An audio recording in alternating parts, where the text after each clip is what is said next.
Hello, my Leos. Abigail here with the Tarotscopes for Aquarius season, Leo, Sun, Moon, and Rising.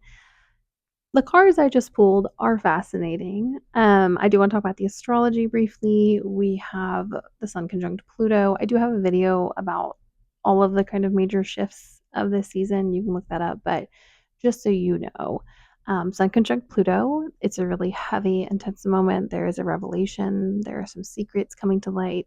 We're already feeling it. This is a very kind of universal energy, but on a personal level, it can feel really heavy.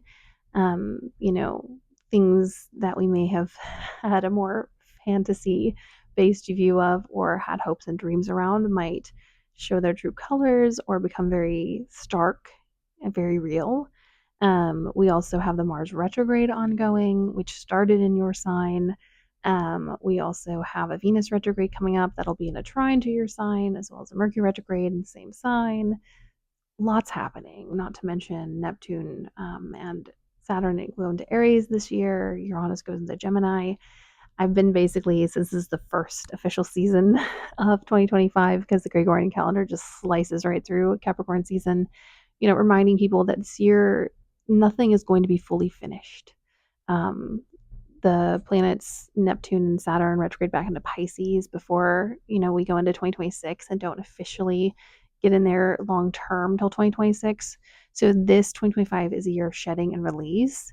I will say with your cards, there is the shedding theme, but there's also a lot of celebration. And I'm actually excited for that for y'all because definitely with that Venus retrograde a couple years ago, and then, the Mercury retrograde this past year, Leo has just felt like it's gotten a lot of side swipes. And I feel like some of that harvest is coming to fruition now. And it's coming in unexpected ways, and it's not coming in ways in which you can manipulate or control. Um, a Leo that I know recently on the same day got an offer for a job that they were offered months ago, but then it fell through and then also lost their other job that day. So, really intense highs and lows, the universe coming in clutch. This has a lot to do with Jupiter and Gemini. A lot of the good luck is weird luck because it's in detriment. But let's get into it. I do love the card that you all got as your indicator card, imperfection. This is the time to embrace all of those things that everyone have told you is a problem your whole life. Everything that made you different and unique, um, and kind of like those weird homegrown tomatoes that are just as delicious as the perfect looking one, but everyone won't buy them at the grocery store. You know, you get to be everything you've ever wanted to be, and those imperfections are just you. And they were never wrong or bad. And they make you identifiable and desirable and unique. And this Aquarius season, you're recognizing that. The things that you have felt are bad luck or made you not good enough are actually the things that made you very particularly special for a very particular thing and a very special mission and a very unique lifetime.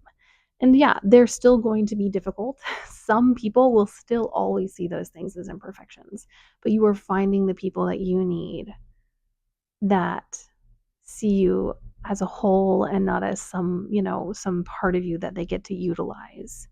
We start off with the 9 of cups.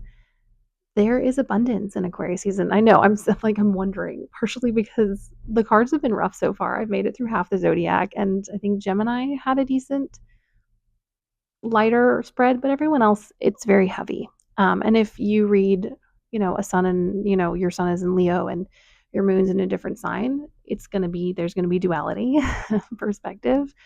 But there is something for Leos, a celebration, a recognition of fulfillment and accomplishment. A lot of Leos I know have done so much and are always like, wow, I've never accomplished anything.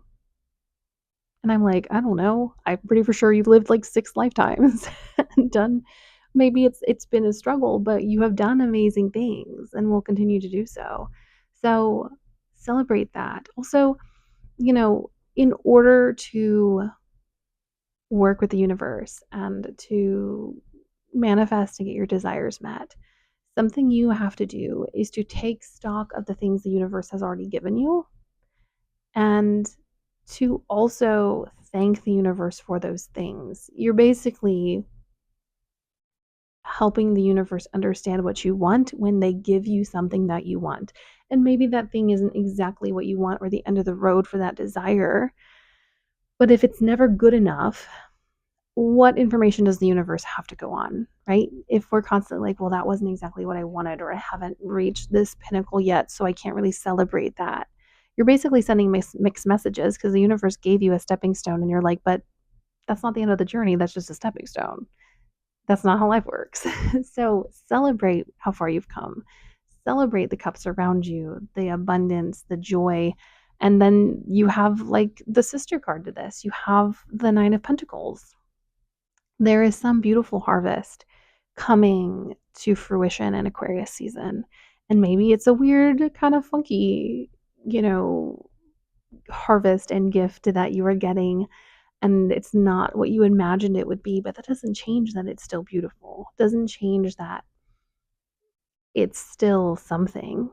Um, and it's something that you worked for and you invested in. And maybe it came to you in a really strange way, but it's really important for you all to check in and to be like, hey, universe, thank you so much for X, Y, and Z. It has meant so much to me. It came at the right time. I see your timing. I would like more of this. I feel like this is a great, I'm sounding like a corporate email right now. No. Um, I want more of this. I see, us working together. I see the vision, and I am committed to continuing to work and to, follow the path that is set for me. And, a lot of Leos I know and a lot of fixed signs I know get a very strong idea of where they want to go. And the universe is constantly being like, well, not quite that way, you know, to meet the universe in the middle, to meet the universe, say, hey, I want these things, but also I know that you know me and my energy very well and know what suits me. So I trust that while I have my very specific dreams and desires, that you know what suits me best. And so we're going to work together to come middle of the road. Is everything going to be smooth and not weird? No, because we have the devil, which also Aquarius got. You need to play and to subvert ideas and to explore new things this Aquarius season. Pluto's in there. It's in there until 2020, I think, no, 2043. I think 43, 42 is kind of when it retrogrades between, Aquarius and Pisces. Um, Try some different things, subvert stuff, put it on its head, you know, allow yourself to explore.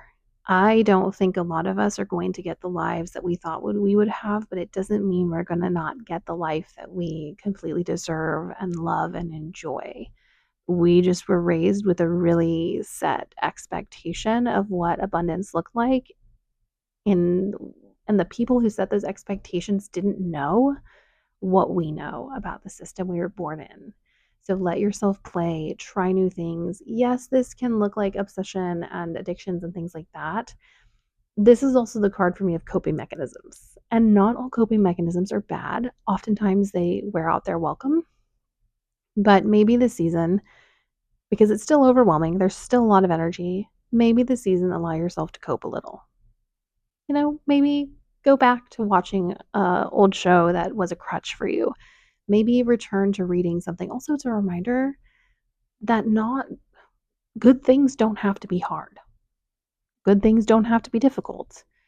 We can have fun and goof off and be a little naughty, and it's not good or bad. It just is. Let it be what it is this season. And then we do have an interesting card. Five of Cups. And this is the card of disappointment and grief and loss. There are some things that did not turn out the way they are. There are some imperfections that feel like imperfections. And it's right and okay to grieve that and to want something different. And I love, the traditional symbolism of the Five of Cups is 2 full cups, 3 spilled cups. We can't always see the 2 full cups, or the 9 full cups for that matter. And we definitely need to grieve the 3 cups that spilled, but it doesn't remove the fact that the 2 cups are still there. And we need to have our grief and we need to weep and cry over it. But that doesn't mean that we don't get to have beautiful things later. It doesn't mean that those cups will never be full again. And it's okay to feel like they won't. But it isn't forever, especially in a minor arcana. And last but not least, we have a nice Knight of Wands. This is about you blazing your own trail, finding your own path, imperfections and all, celebrating who you are, becoming more deeply connected, becoming more comfortable with being, the wild and wonderful Leo heavy person that you are. I also love the hair in this. Leos are well known to have rather voluptuous hair. Leos and Pisces, actually, I've had a lot of Pisces have very glamorous hair. But yeah, celebrate you. Get what you want. You deserve so much.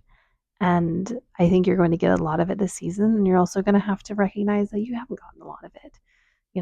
Unfortunately, life is very dual. Anyways, my loves, that is my reading for Aquarius season. If you want more on the astrology, I think I mentioned this earlier. I got a video about it. This is a really exciting season for you. It has a tons of abundance and beauty and also some grief and pain. And neither of those things cancels out the other, and you can feel whatever way you want to feel about both of them. All right, blessed Aquarius season, and I will see you in a different space and time.